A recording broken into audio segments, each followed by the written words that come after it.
ব্রাহ্মণী এসেছেন, ভৈরবী ব্রাহ্মণী এসেছেন এবং শতমুখে তিনি শ্রীরামকৃষ্ণের কথা বলছেন। যত লোকে তার বিরোধিতা করছে তত তিনি বলে বেড়াচ্ছেন, মেয়েদের মধ্যে বলছেন, কর্মীদের মধ্যে বলছেন, সবাই ভেতরে বলছেন বলছেন যে তিনি পূর্ব অবতারে শ্রীচৈতন্য রূপে এসেছিলেন। পুথিকারের খুব অভিমান হয়েছে, বলছেন একই বিপরীত কথা ব্রাহ্মণী ব্যাখ্যানে প্রভু অন্য গোড়া রূপে না কহিল কেন? বলছেন ঠাকুরই অন্য রূপে গোড়া হয়ে এসেছিলেন, গোড়া কেন ঠাকুর হয়ে আসবেন? এইটাকে বলা হয় ইষ্টনিষ্ঠা। এটা আমাদের সকলের থাকা দরকার। এই যে রাম নাম হয়, আপনারা গিয়ে যান একেবারে শুরুতেই, শ্রীনাথে জানকীনাথে অভেদ পরমাত্মনি তথাপি মম সর্বস্য রাম কমললোচন। শ্রীনাথ লক্ষ্মীপতি নারায়ণ, জানকীনাথ সীতাপতি রামচন্দ্র, আমি জানি তারা এক সেই অভেদ পরমাত্মা। তথাপি মম সর্বস্য রাম কমললোচন, তবু আমি আমার সব মন প্রাণ ভালোবাসা সেই রাজীব লোচন রামচন্দ্রকে নিবেদন করেছি। এই ইষ্টনিষ্ঠাটা থাকা আমাদের খুব জরুরি, কিন্তু সেটা যেন একবারে খানিকটা একদেশীয় হলে হবে না। এ দেখবেন আমাদের দীক্ষার সময় আমাদের গুরুরা বলে দেন যে তোমার গুরু যখন অন্যান্য মন্দিরে যাবে তোমার গুরুই ওই রূপ ধারণ করে এসেছে। এতে দুটো দিক আছে। একটা হচ্ছে যে মন্দিরে গেছেন সেখানে যাকে পুজো করছেন উনি আর কেউ নন, আমারই প্রভু এই রূপে আমাকে দর্শন দিচ্ছেন। তাহলে যেমন আমার গুরুর আমার ইষ্টের প্রতি ভালোবাসা থাকে, একই সঙ্গে যার পুজো করছেন তার সামান্যতম এতটুকু বিতৃষ্ণা বা অশ্রদ্ধার ভাব আসে না। এইটা থাকলে দেখবেন খুব ভালো হয়। কিন্তু পুথিকার গ্রামের মানুষ তো খুব মন খারাপ করে বলছে, কেন এরকম কথা বললো কেন? প্রভু সকলের মূল এই মাত্র জানি, রামকৃষ্ণ গোড়া তার অবতার মানি। শ্রীরামকৃষ্ণ সকলের মূল, তার থেকেই রামকৃষ্ণ গোড়া এসেছে।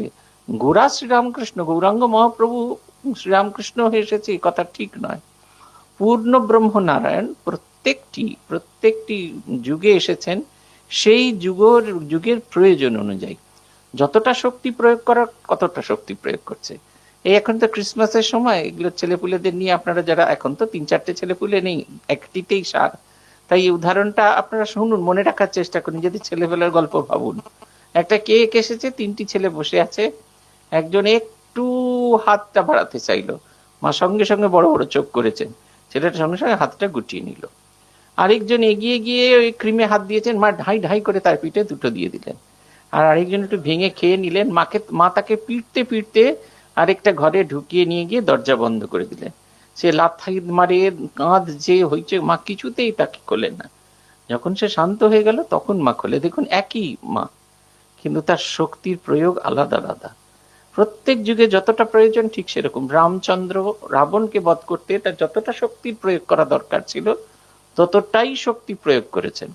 শ্রীকৃষ্ণ এই গীতার সময় এসেছিলেন, দ্বাপরে এসেছিলেন, সেইখানে কংসবধ করার জন্য তার যতটা শক্তির প্রয়োগ করা দরকার ছিল, ধর্মের স্থাপনের জন্য যে উপদেশ দেওয়ার কথা ঠিক ততটাই করেছে।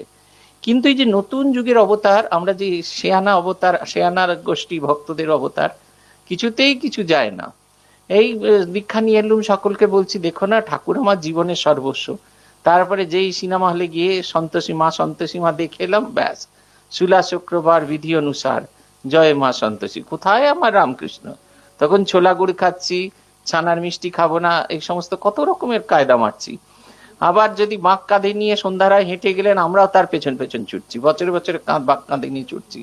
কেন ছুটছি নিজেরাও জানি না। বাবা তারকেশ্বরের প্রতি আমার এতটুকু অশ্রদ্ধা নেই, কিন্তু কেন ছুটছি সেটা নিজেরাও জানি না। অথচ বলছি তিনি আমার সর্বস্বরূপ, তিনি আমার সব, আমি সমস্ত কিছু তোমায় অর্পণ করেছি। এই যে বলি কথাগুলো, এই বিশ্বাসটা অর্জন করতে পারি না। পুথিকার এই যে গল্পটা যে প্রেজেন্ট করছেন, এই ওনার ক্ষোভটা প্রয়োগ করছে, আসল তাই। তার মনে হচ্ছে ঠাকুর ছাড়া এই জগৎ সংসারে দ্বিতীয় কেউ নেই, অন্য কেউ ঠাকুর হয়ে এসেছেন এই কথাটা তিনি মানতেই রাজি নন। বলছেন নররূপে অবতার যাহার যা হয়, শ্রীপ্রভু রূপান্তর বুঝিবে নিশ্চয়।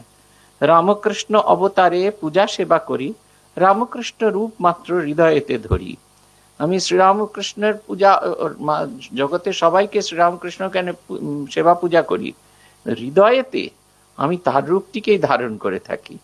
সে যেই হোক না কেন, যেমন সতীর প্রতি টান থাকে।